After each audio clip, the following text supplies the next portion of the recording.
Yes, it's getting to be that time of year again.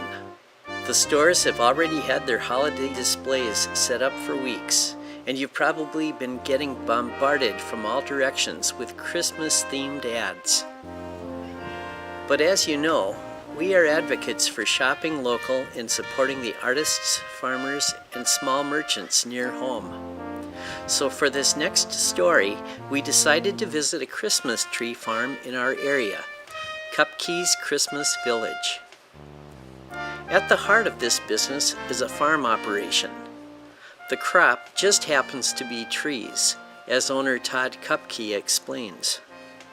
When I first moved up here, this first field here, all I could see were weeds about 4 feet tall. Sure. But there were little Christmas trees in there. And so over the course of the last 12, 13 years, we've metamorphosized into being a little bit more efficient and better with our trees.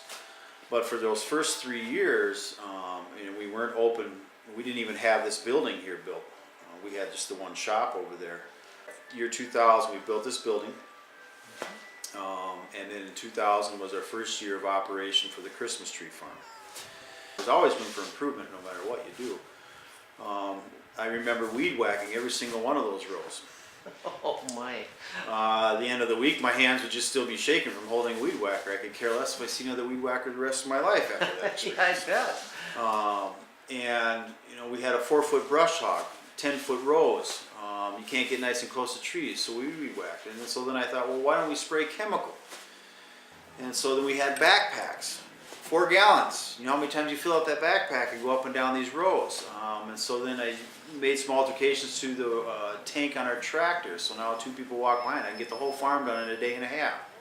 So how big is the farm? We've roughly got about 42 acres here. 36 of them are probably in production. The rest of the area is dedicated to building, parking, etc. Okay, and of those acres, translate that into trees for me. You get about 1,000 trees per acre is the way we grow them here. Oh, okay. Which brings you to the next point too, fertilizing. We started incorporating the fertilizing. Do you broadcast spread it or do you row spread it? Well, we row spread it, so we're not fertilizing all the weeds too. It just puts fertilizer down on the rows. What kind of species do you grow? Well, there's many different ways to do that. Either you can go out and buy the bigger transplants, put them in the ground, and if they die, you're out that much money. What we do here is we go and we buy them on a smaller scale, put them in a transplant bed, let them grow for a couple years, and then we take them out and plant them. Everything on a Christmas tree farm isn't all machinery. Some farms it is that way. Some of the bigger commercial guys are where if they go in a row and they take half of them out, they might just cut the other ones down because then they can come in and machine plant it. A lot of what you see done here is all by hand and elbow grease.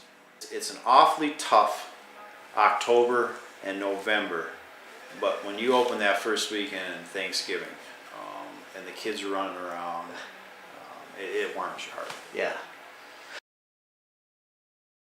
Thanksgiving weekend, the following weekend, and the following weekend after that, the first 2 weekends in December, we have our activities here, and our activities consist of Santa Claus, pony rides, and sleigh rides. Yes, picking out a Christmas tree can be a memorable family time. As you can see, there wasn't any snow on the ground when we visited, but Cupkies had wagon rides instead of a sleigh.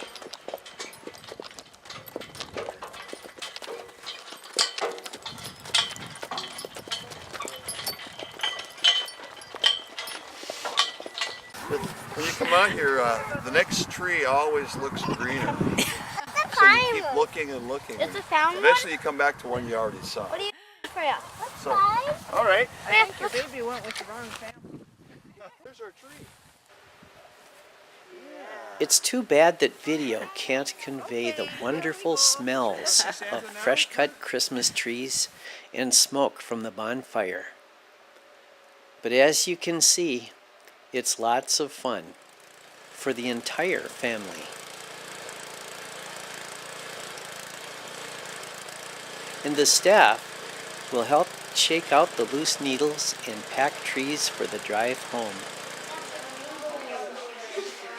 Of course, some people understand that as fun as it is to come and pick out a Christmas tree, the important thing is to see Santa. A lot of people go into the gift shop. I asked Todd what we might find there. Cider, we provide a mulling spice that we mix with our cider, so we give free samples of that. We have dipping spices that we give free samples of that.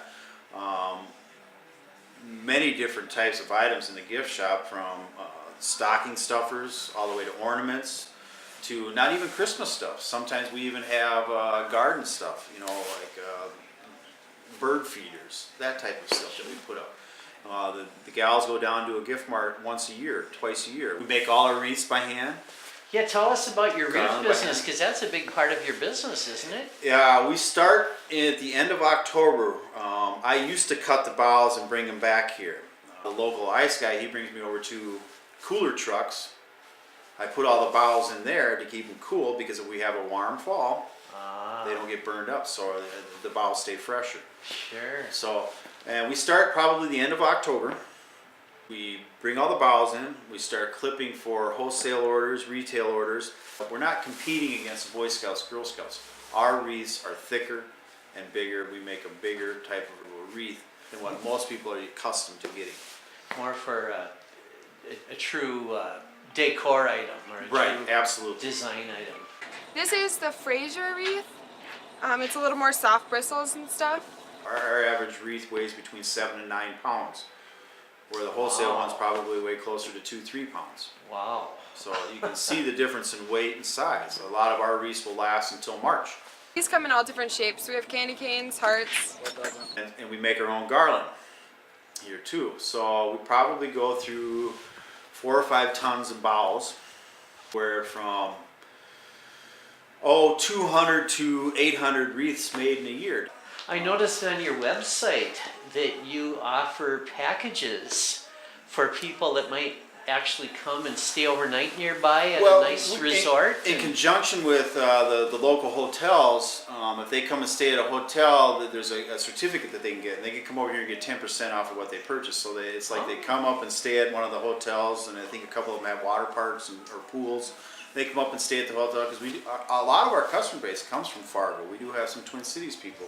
Sure. I even had some guy that it was the first weekend of Thanksgiving. He came from Missouri because he has relatives here, and so they were coming here to the farm to cut trees down and take it back with them. I had a lady come.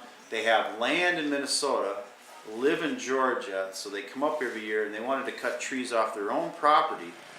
So they asked for a favor if we would bale the trees up for them and if we could ship them. Well, the first thing I said was, if a tree's not 7 feet, I can't ship it, just because of the requirements from UPS, etc. You could go general freight, but then again, who's going to want to spend $1,200 to put just to get a Christmas tree to their house? Yeah. So what we did for them, I said, I think I can bale those up small enough. What kind of vehicle are you driving back? I ended up was able to tie all 3 trees on the top of her SUV.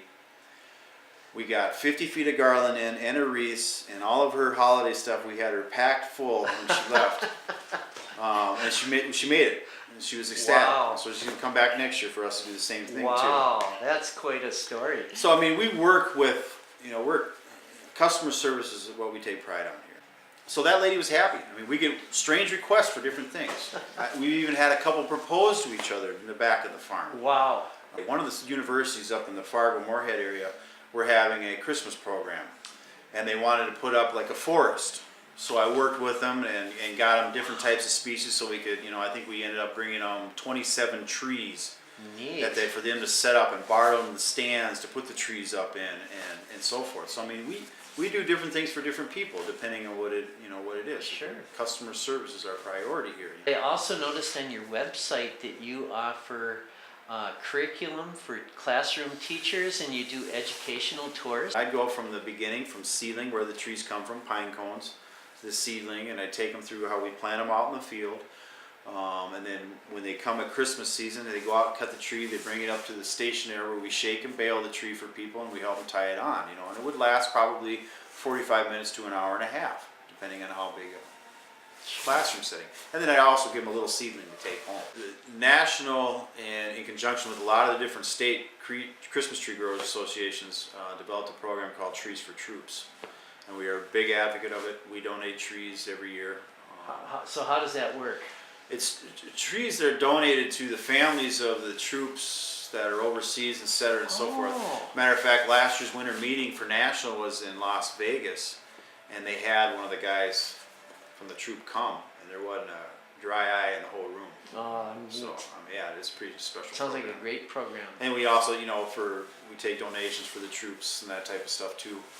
Here locally through that too. They came out with selling little bears and stuff too. The farm here is located south of Highway 10, which is the Perham exit on Highway 78. And you take that exit and travel roughly between 5 and 7 miles, and then you will go west on County Road 14. And once you hang that right on County Road 14, go about 500 yards, and on the south side of the road, you'll see a green tin roof building with a bunch of Christmas trees out in the field, and that's the spot. It looks like we might have another snowless December. So just to put you in the mood, we close this story with a picture of Cupkie Christmas Village, taken on a snowy day. To find a Christmas tree farm near you, check the Minnesota Grown online directory. Happy holidays!